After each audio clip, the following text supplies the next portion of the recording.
let's talk, my floppy little shoes. Let's talk about books. These are my favorite books I've read since college.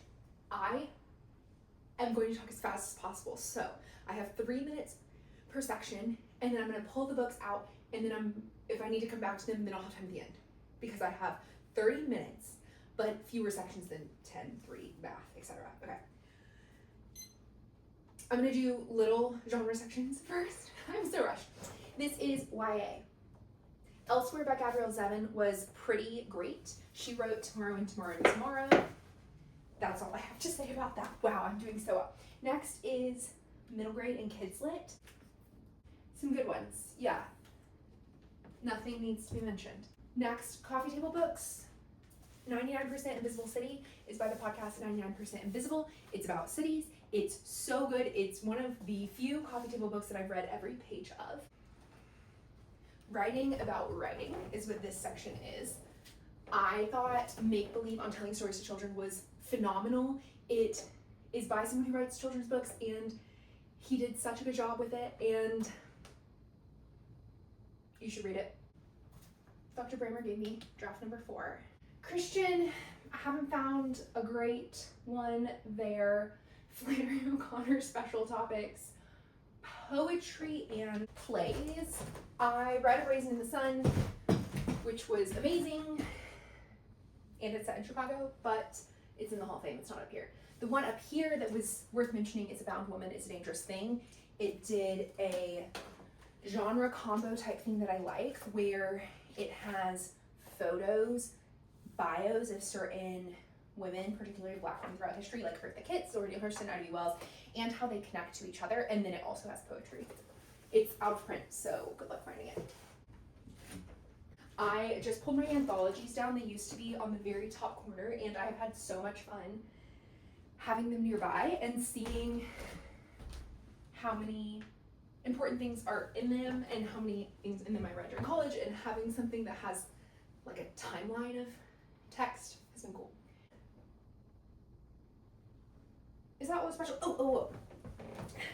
Kids picture books, nothing huge.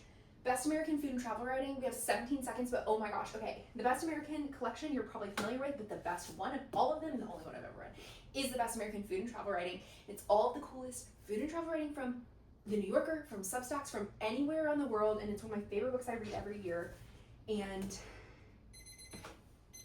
the essays in there really stick with me. Starting again. Next section, new classics. These are classics I've read since college. The Age of Innocence by Edith Wharton. East of Eden. Their Eyes Were Watching God. That was incredible. Passing. Partially set in Chicago. Also, the film of that one is really good. Giovanni's Room. That one destroyed me. There's a line in that one. There are so many ways to be despicable in this world. It quite makes one's head spin. But the way to be really despicable is to be contemptuous of other people's pain. I read The House on Mango Street. I read A Tree Grows in Brooklyn. I thought that one deserved everything and more. I had put it off for so long. I knew everyone loved it. I didn't know if I would love it. I didn't really care. I care now. I love that book. And Wuthering Heights, which was such a bummer. Oh, and I shelved this one by its Buddy Penguin classics. I read The Haunting of Hill House, but this is The Portable Anne and Julia Cooper, which was great and a really great book to see kind of in the long history of feminist thought. Also, it only has like 30 ratings on Goodreads, which is incredibly low. Okay, this section is some faves. A minute and a half, so I have time. This is my favorite. I don't know if I'm in the shot right now, but I don't really care. My favorite fantasy series ever. And I only have 3 fantasy books on this whole shelf at all because I think so much fantasy has way too many words. And this one is perfect. Look at it. This is the whole series and it's this big. It's called A Deathly Education. Tucker Freeland told me about this book and I got it. It is so sparely written. It has kind of long paragraphs for fantasy. The character transformation is amazing. The plot is perfect. I loved it. And then the next one is The Unselected Journals of Emma M. Lyon. These books are currently all over the internet and they deserve to be all over everywhere. They were self-published and they just got acquired by Bloomsbury, I think. So the covers are about to change. But each one covers 3 months in the life of a young woman who moves to London in 1883 and has to establish herself in the home that she's inherited from her parents. It is so sharply written and witty and funny and not a word out of place and so fun. It's so fun to read. And also that's what these two series both are.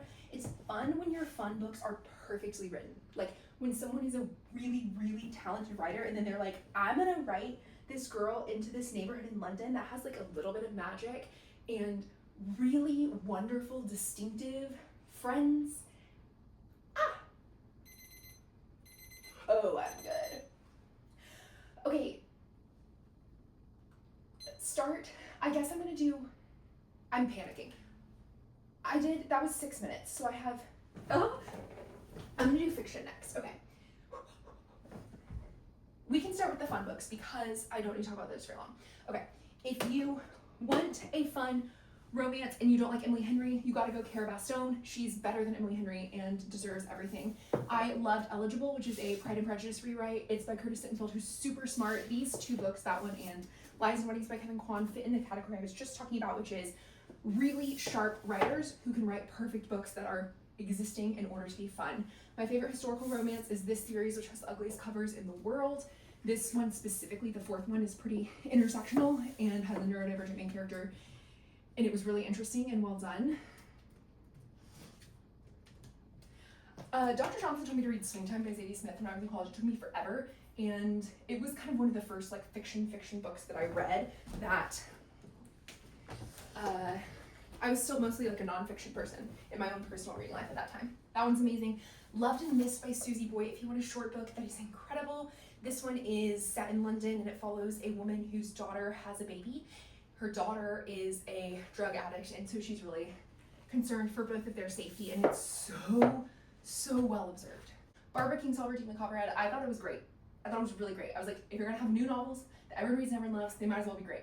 This is one of those books where you read the last page and like, it does so much. The last page does so much. This is called A Perfect Book by Roxane Gay. It is called Saturday Night at the Lakeside Supper Club by J. Ryan Stradle. How much time do I have? 1 minute. Oh, no. Okay, I'm just gonna go as fast as I can. Okay. Multi-generational, set at a supper club in Minnesota. It is really special and a really underrated book. If you like just a really well-told story, this one is one of the best fiction books about crime. Main character is a serial killer, but most of the story is told by the perspective of the women in his life. Northwoods was great, Hamnet was great, Belcanto I finally read. I'm in my Anne Patchett phase, rather late. The Listeners, really, really excellent historical fiction set at a luxury hotel in World War II where they interred Axis diplomats. That's a real story, but this is a fake story based on that. The Rabbit, okay, two really good ones. One at a time. The Rabbit Hutch. This one is amazing. It is amazing. Okay, let's say I finish fiction and start nonfiction in this. No, I'll finish fiction and do this little set of fiction in these 3 minutes. Okay, hurry. The Rabbit Hutch has a main character who's just got out of foster care. She's 17 years old. She becomes really interested in mystics. That's talking too long, but you have to read it. The prose is incredible. I never do this, but I typed multiple sentences from that book into my phone, just on a random note. Friday Night by Miriam Towles. This is the underrated book. This is one of the best books to give to literally anyone. It is narrated by an 8-year-old who has her mother and her grandmother. It's set between Toronto and Fresno, and the voice is amazing. It's such a life-giving, just a really special read by the author of Women Talking, actually. Sandwich was great. It's if you want a beach read, but kind of a little more substantive. This one I hope everyone has read, Amazing Adventures of Cavalier and Clay. First 50 pages, I was like, why am I reading this? And then it was so good. If you're in academia, low-key, maybe you should read this one, but it was 4 stars for me. I thought Lessons in Chemistry was pretty good. Salvage the Bones, Hurricane Katrina, Mississippi Delta, Rule, 14-year-old main character who has 4 brothers. Every chapter is one day leading up to or right after it. Amazing. I finally read American Marriage by Tayari Jones. I've heard Kin is so good. Okay, faster. Pachinko is perfect. All the Birds in the Sky if you want half fantasy, half sci-fi by Charlie Jane Anders. Okay, and I did that fast enough I can talk about Pachinko. Pachinko is set during the war between Korea and Japan. Actually, it was Japan colonized Korea, and then Korea was incredibly poor, and so a lot of Korean folks moved to Japan, and one of them is the character in this book, and it's so well done. It's like the multi-generational family storytelling. It looks so long, it is so long, and I read it in like a week, and I'm not a fast reader. It just was so well written. Ugh, okay. These are my favorite books of all time. This shelf. These are the Betsy Tacy books. They are perfect. The book Heaven Betsy was published before A Tree Grows in Brooklyn, making it arguably the first YA novel ever published in America. And the Betsy Tacy Treasury is from when they're 4 until when they're in middle school, and then you have freshman, sophomore, junior, senior year, 4 books, and then Betsy in the Great World and Betsy's Wedding. So basically it takes her from her whole life, and they're perfect. They're perfect books, and I love them with my whole heart. The Pinderwicks are also perfect books, set in New England, family, a sister family. The first one, they're on a summer vacation. It is phenomenal. And then The Mysterious Phoenix Society. I believe that like everyone should always be reading all of these books, and I reread these books more than I reread anything else. And that's not that often. It's not like I read them all in a year, but it's great. Okay, 10 seconds left. I'm gonna have a 3-minute section for nonfiction. I'm gonna run out of time, and then we're gonna use the final 3-minute section to do the end of nonfiction in the Hall of Fame, which is crazy because these are the books I could talk about forever. This is so silly. But it's good because if I didn't have the timer, I would be here forever, and I can't be here forever because the AC is off for the purpose of the sound, and I'm very warm. Okay.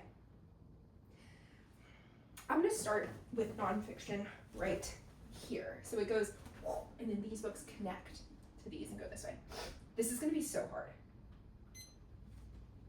These Precious Days and Patchett writing essays is so impressive. To have a woman who has written so much write essays, which is such a cool form to see done really well.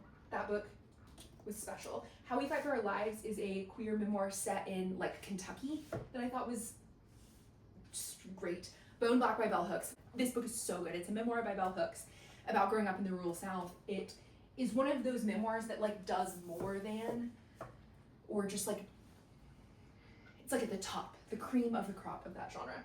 In the Dream House, oh my gosh, this is like one of the best books that's been published this century. It is a memoir using different horror tropes and genres to tell the story. It is really formally interesting, and it's a story of a queer abusive relationship, which is more rare to see, and it does everything about that so well. I read a lot about beauty, culture, and anti-fat bias, and there's a whole section over here, but my favorite book for that is Fat Talk, so we'll get there. This is kind of woo-woo. I thought this essay collection was really interesting. The first 2 were especially great. This is the Roxane Gay section. We'll get to her in Hall of Fame as well. John Green's essay collection, there was one at the beginning that really slowed me down because it was kind of sad. Or like, I don't know, but this was so cool, and it does what you want in essays, which is like to be super wide-ranging and specific and wise. Elaine Castillo, How to Read Now. This is like syllabus book. This is so phenomenal and smart. Minor Feelings, same thing on growing up, an Asian American Reckoning. I was confusing it with Biting the Hand. Faster. Evicted by Matthew Desmond. I have Poverty by America up here. Thick by Tressie McMillan Cottom. This has one of the most interesting essays on beauty. It gets quoted everywhere that you read about critiques of beauty. Under the Skin is racism in healthcare, which is great. And then Whiteness and Wealth is about racism in the tax code. Our Secret Society is one of the best history books that I've read. No one wants to hear from you. In the last, I don't even know how many years. And it's about Molly Moon, who basically fundraised the entire civil rights movement in New York City and integrated the Rainbow Room with Winthrop Rockefeller. Super cool.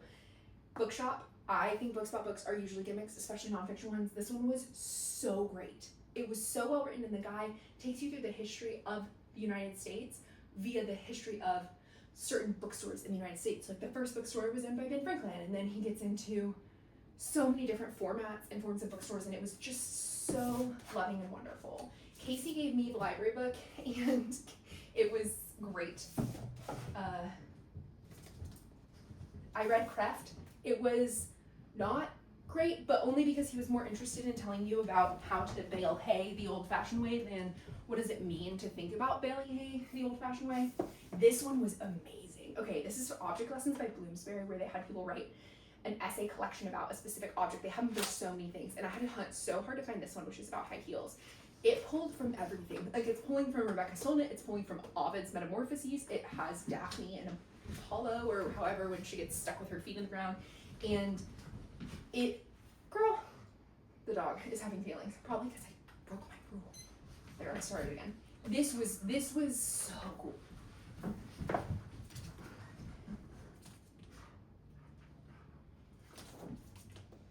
Some books about disability. I haven't found my favorite ever book about disability yet, but it's good to read. This is one of my favorite books about parenting. It's synthesis of all the research about how kids affect parents, and it goes by age of child. Pave Paradise is a perfect book. It's about Parky. You will never see the world the same after you read it. Grocery, this one like really weirdly stuck with me more than I thought it would. It's about groceries. This one is about data bias in a world designed for men. It matters, it's everywhere, and it's so good. And then Graphic Rage is an essay collection via graphic novel, and this one kind of surprised me. It's about female scientists. Snooze, what does that give me? 4 minutes, that's not gonna cut it. What if that was the wrong timer? What was that for? There is an 11-minute timer here.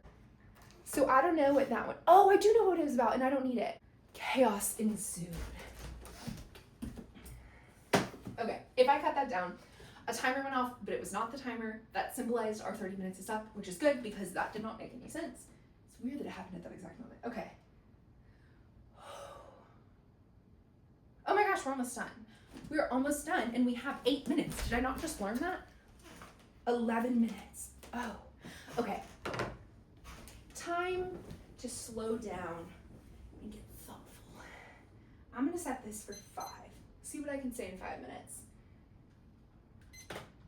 And go from there. Okay, that's not gonna stay. These are the books that changed me. And they're not all the best written books. Many of them are, though. I think I'm going to talk first about ones that relate to gender, and then I'm going to talk about ones that are intersectional, phasing into ones, second-ish overlapping category, ones that talk about race and the South. Okay.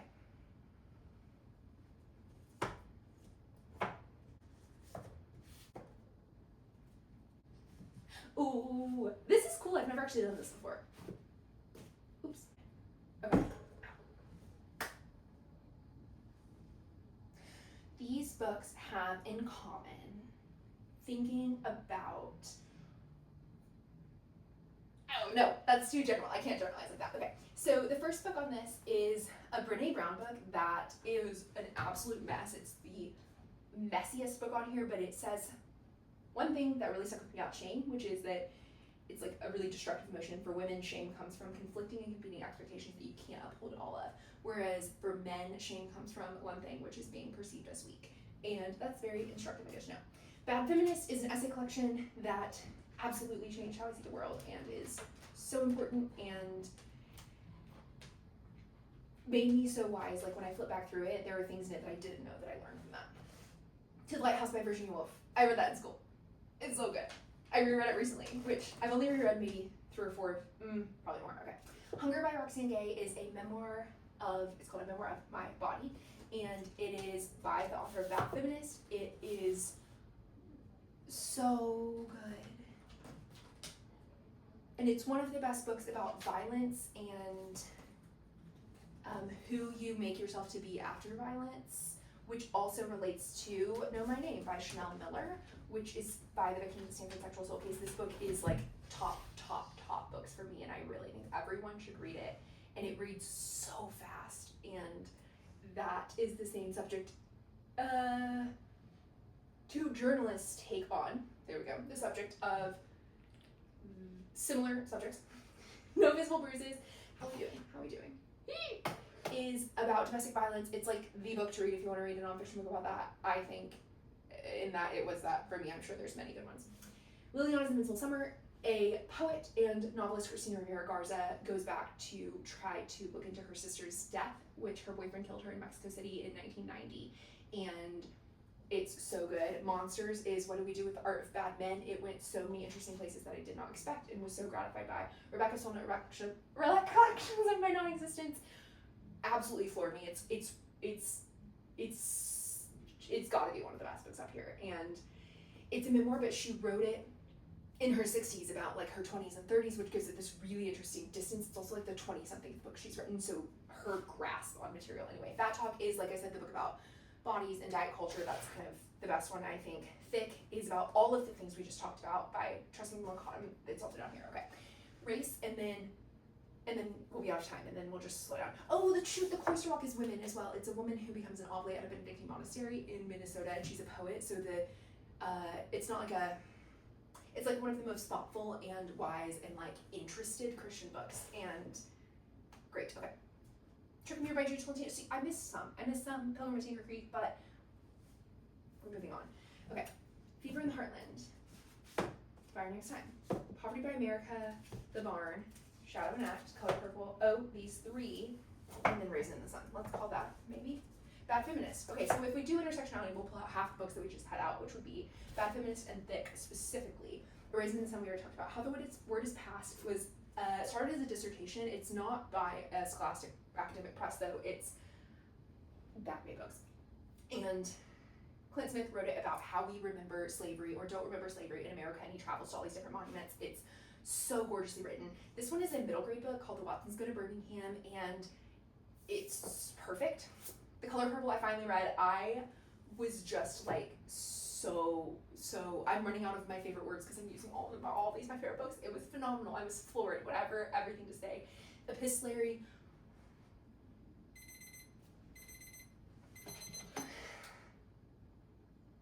Okay, I'm gonna set 1 minute to finish these.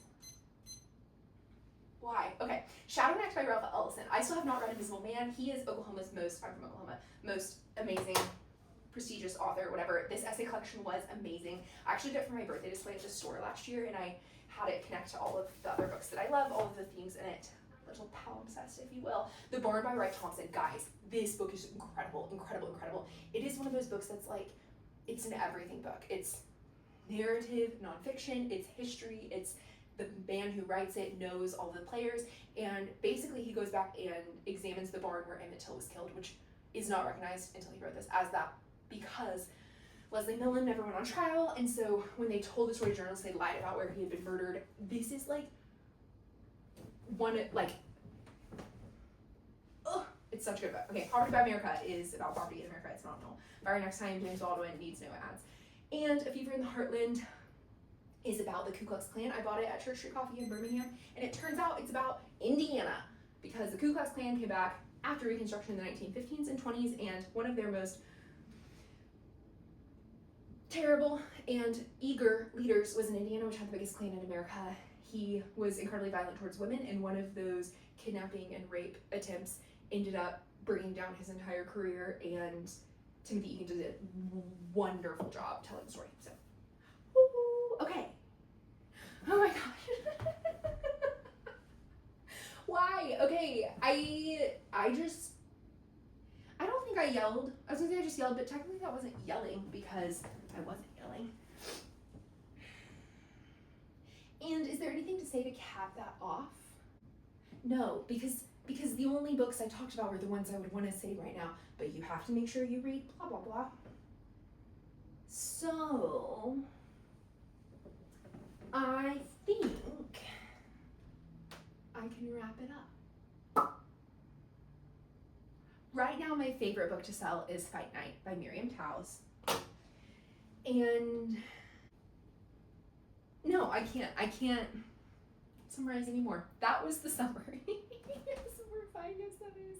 Okay, thank you for watching. I'm gonna go turn the air on. See how loud this is? Okay, bye.